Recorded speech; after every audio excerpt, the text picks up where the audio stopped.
हमारे नरेश भाई साहब हैं जो गोपैथी के अध्यक्ष हैं। गोपैथी के नाम से प्रोडक्ट निकालते हैं। गोनाइल, हवन संध्या, ग्लास क्लीनर, हवन सामग्री, गोपैथी ग्लास क्लीनर, गोपैथी तेल, गोपैथी दर्दनाशक तेल, गोपैथी पंचगव्य की शक्ति से हैंड वॉश क्लीनर, पंचगव्य से तैयार ड्रॉप्स हैं जो नाक में लेने के बाद गले से ऊपर की सारी बीमारियों का निदान करता है। अन्य प्रकार की औषधियाँ और घरेलू यूज उत्पाद तैयार करते हैं जो पूर्ण रूप से शुद्ध और गव्य उत्पाद से तैयार है।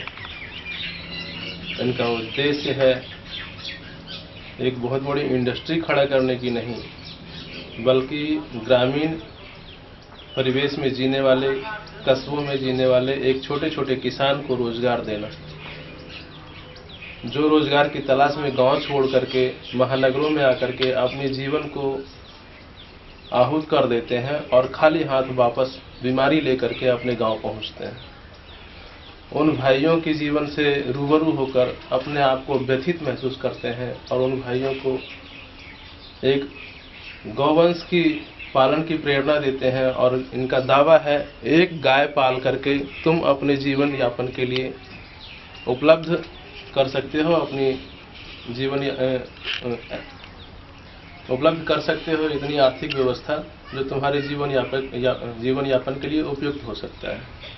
आइए मिलते हैं नरेश कौशिक भाई साहब से, अपने बारे में कुछ हमें बता करके कृतार्थ करें। वंदे गो मातरम मित्रों, मेरा मानना है गौ माता है तो हिंदू धर्म है। गौ माता के बिना हिंदू धर्म की कल्पना भी नहीं की जा सकती। आज हम देखते हैं बहुत ही बुरे दौर से गौ माता गुजर रही है। हर राजनीतिक पार्टी गौ माता की दुश्मन बनी हुई है। किसानों ने घरों से निकाल दिया, दर दर धक्के खाती फिर रही है। गौ माता को बचाना जरूरी है। अपनी संस्कृति को बचाने के लिए खुद अपने हिसाब से जिस परिवेश में हम पैदा हुए हैं उसके हिसाब से जीने के लिए गौ माता का सहारा लेना जरूरी है। पिछले 6 साल से गोपैथी गोधाम 30 से ज़्यादा पंचगव्य के उत्पाद बनाता है और सिखाता है। हम देश भर में 111 से ज़्यादा निःशुल्क 2 दिवसीय शिविर लगा चुके हैं, सिर्फ इसी मकसद से कि छोटे जो गौपालक हैं वो इन्हें बनाना सीखें, अपने घर पर बनाएं। पूरे परिवार को रोजगार मिलेगा, लोगों को बढ़िया सामान मिलेगा। हमने हर प्रोडक्ट के अंदर से केमिकल को 90% तक हटा दिया है। बहुत ही बढ़िया प्रोडक्ट हैं। आज गोपैथी गोधाम इस चीज़ का दावा करता है कि कोई केमिकल उत्पाद या कोई और उत्पाद पंचगव्य से बनने वाले उत्पादों की तुलना में बहुत पीछे रह जाते हैं। भाई साहब, हमारे मन में एक जिज्ञासा उठ रही है आपसे मिलने के बाद। क्या आपने शुरू से ही इस बात की कल्पना की थी कि मुझे इस तरीके का उत्पाद बनाना है? कैसे आपके मन में ये विचार आया?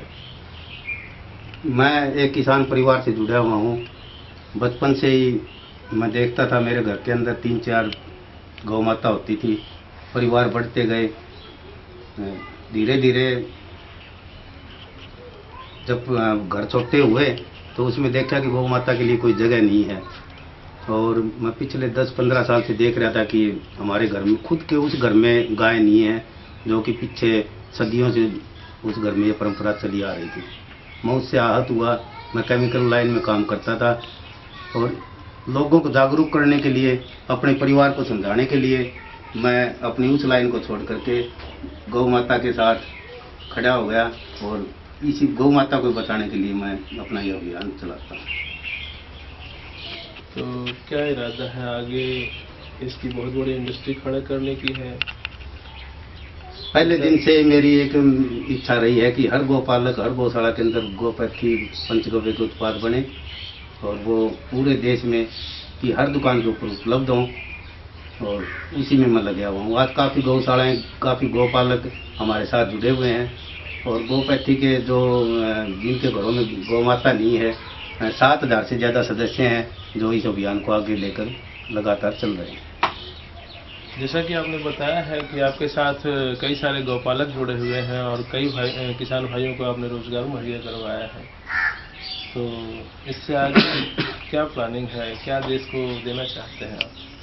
बस एक ही सपना है, हर गौपालक के घर में गोपैथी के उत्पाद बने, लोगों को अच्छे उत्पाद उपलब्ध हों, विदेशी केमिकल वाले उत्पादों से वो बचें। बस यही मिशन है। इस मिशन से अभी तक जो आपने बताया, इससे ये साफ जाहिर होता है कि किसानों को रोजगार मिल जाएगा और देशवासियों को अच्छे उत्पाद मिल जाएंगे। इसमें गौ माता का निहित कहाँ भलाई दिखता है आपको? इससे क्या हो सकता है? रोज आए दिन समाचार पत्रों में या न्यूज में देखने को मिलता है कि गायें काटी जा रही है, गायें कट रही है, गायें घट रही है, तो इस उत्पाद से गौ संवर्धन का क्या संबंध है? पंचगव्य उत्पाद बिना पंचगव्य के नहीं बन सकता और पंचगव्य हमें गौ माता से ही प्राप्त होता है। पंचगव्य उत्पाद हर दृष्टि से अन्य उत्पादों की अपेक्षा में बेहतर है। अगर इसकी डिमांड बढ़ेगी, लोग इसको खरीदना ज़्यादा शुरू करेंगे तो बनाने वाले भी ज़्यादा आएंगे। अब ज़्यादा बनाने वाले आएंगे तो उनको गौ माताओं की ज़रूरत भी ज़्यादा पड़ेगी। इसलिए गौ माता अगर बच सकती है, उसको बचाने का सिर्फ एक यही रास्ता है।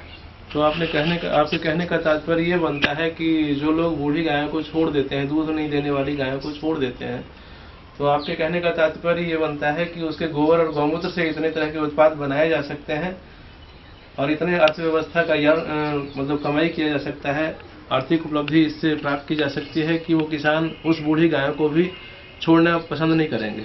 बिल्कुल, गाय का दूध आज ज़्यादा से ज़्यादा 30-35 रुपये के लीटर के हिसाब से बिक रहा है, जबकि गोबर की कीमत 50 रुपये किलो और गौमूत्र की कीमत 60 रुपये किलो है।